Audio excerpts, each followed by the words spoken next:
Kepada Bapak Abdul Osman kami persilakan.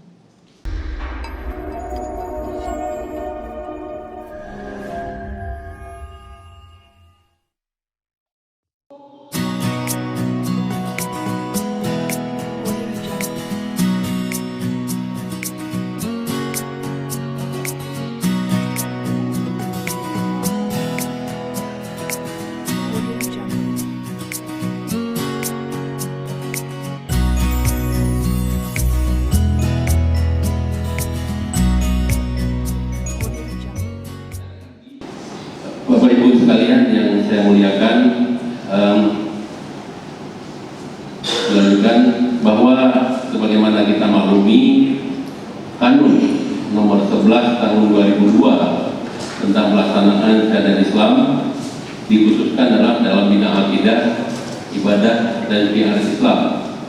Jadi kalau kita lihat dari Kanun nomor 11 2002 ini, kita belum begitu terlihat di dalam kanun ini adanya pelaksanaan muamalah secara syariah.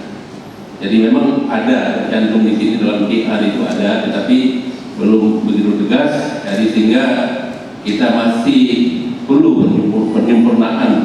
Jadi disinilah yang mengharuskan seluruh lembaga keuangan yang ada di Aceh ini harus beroperasi secara syariah.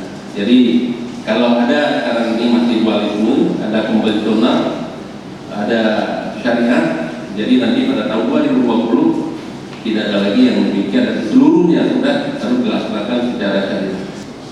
Alhamdulillah, atas nama pemerintah dan pribadi, kami sangat mendukung